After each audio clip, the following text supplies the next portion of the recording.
নমস্কার বন্ধুরা, Mina kitchen home রেসিপিতে আপনাদেরকে সকলকে স্বাগত জানাই। তো রান্নার রেসিপি নিয়ে আবার আপনাদের কাছে চলে এসেছি।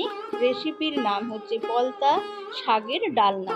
তো এখানে পলতা শাকটা নিয়েছি, দেখুন একদম টাটকা শাক, বাজার থেকেই কেনাই শাকটা পুরো একদম।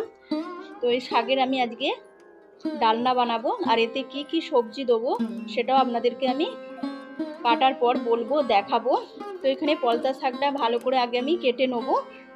তো আপনারা অবশ্যই ভিডিওটা দেখবেন, ফার্স্ট থেকে শেষ পর্যন্ত দেখার জন্য অনুরোধ রইল আপনাদেরকে। আমি সবজিগুলো ভেজে নেবো। কড়ার মধ্যে সর্ষের তেল দিয়ে দিলাম। কি কি সবজি নিয়েছি সেটা আপনাদেরকে আমি বলবো, দেখাবো।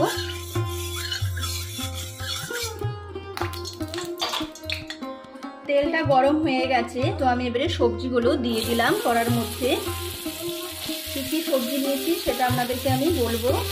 সবজিগুলো ভালো করে কেটে ধুয়ে রেখে দিয়েছিলাম। এখানে আমি সবজি নিয়েছি আলু, মূলো আর চিচিঙ্গা,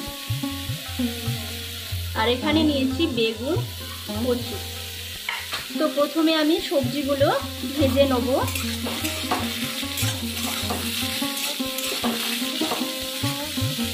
শাকটা কেটে ভালো করে ধুয়ে জল ছড়িয়ে রেখে দিয়েছি পলতা শাকটা। সবজিগুলো ভাজা হয়ে গেছে, এর মধ্যে আমি পলতা শাকটা দিয়ে দিলাম।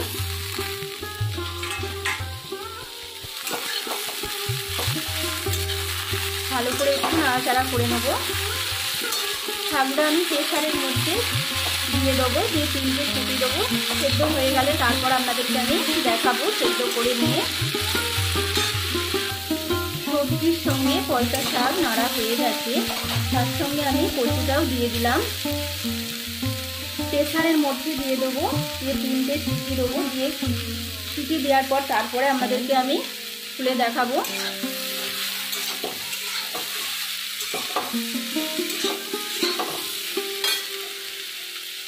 সবজিগুলো যে ভেজেছিলাম সেই কড়ার মধ্যেই আমি বেগুনটা ভেজে নেব। সর্ষের তেল দিয়ে দিলাম কড়ার মধ্যে। তেলটা গরম হয়ে গেছে, তার মধ্যে আমি বেগুনটা দিয়ে দিলাম। বেগুনটা আগে থেকে নুন হলুদটা মাখিয়ে রেখেছিলাম।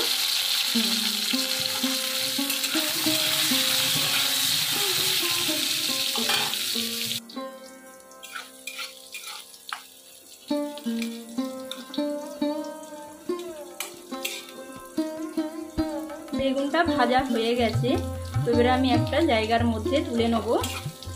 আর এদিকে প্রেসারের আমি সিটিতে বসিয়ে দিয়েছি, একটা সিটি হয়ে গেছে, তো আর 2টো সিটি হবে, তারপর বন্ধ করব।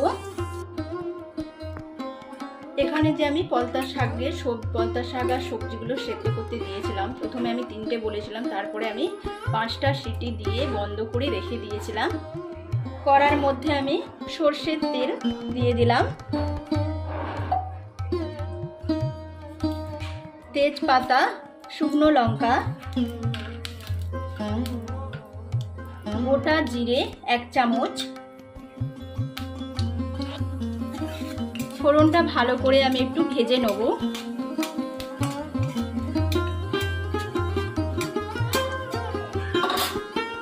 ফোড়নটা ভাজা হয়ে গেছে, তার মধ্যে আমি দিলাম 1 চামচ রসুন বাটা। এইটার মধ্যে, ডালনার মধ্যে আমি কোনো পেঁয়াজটা ব্যবহার করব না, রসুন বাটা দিয়ে বানাবো। আর আদা বাটা দেবো। যা যা মশলা দেবো সেটাও আপনাদেরকে আমি বলবো। রসুনটা ভাজা হয়ে গেছে, তার মধ্যে আমি নিয়েছি হলুদ গুঁড়ো, জিরে গুঁড়ো, ধনে গুঁড়ো, আদা বাটা দিয়ে দিলাম। দিয়ে ভালো করে মশলাটাকে আমি একটু কষে নেব।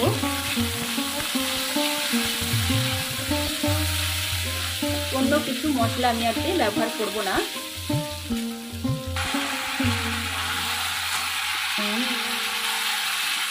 এখানে মশলা কষা হয়ে গেছে, সেদ্ধ করে রাখা সবজিগুলো আমি এবারে দিয়ে দিলাম।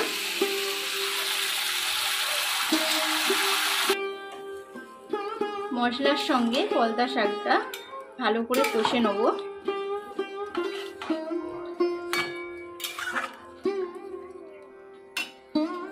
ভেজে রাখা বেগুনগুলোও দিয়ে দিলাম।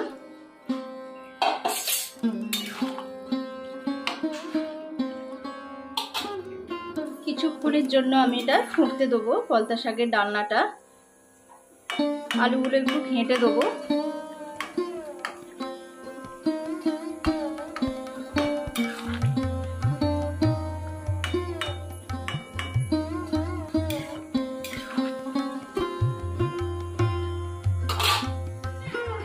পলতা শাকের রান্না হয়ে গেছে, তো আমি এবারে একটা জায়গার মধ্যে তুলে নেব। তো এরকমই আমি রাখবো, বেশি দিয়ে শুকনো করবো তা নয়, এরকমই রাখবো আমি।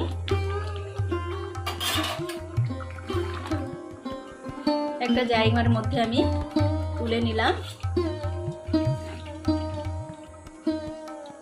বাদ বাকিটা তুলে নিয়ে আপনাদেরকে আমি দেখাবো। পলতা শাকের ডালনা হয়ে গেছে, তো একটা জায়গার মধ্যে ঢেলে নিয়েছি। তো আপনারা অবশ্যই ভিডিওটা দেখবেন, ফার্স্ট থেকে শেষ পর্যন্ত ভিডিওটা দেখার জন্য অনুরোধ রইল। আর রেসিপিটা ভালো লাগলে অবশ্যই লাইক কমেন্ট করে জানাবেন মিনা কিচেন হোম রেসিপিতে। আর এই পর্যন্তই, ভালো থাকবেন, সুস্থ থাকবেন, সাবধানে থাকবেন। নমস্কার।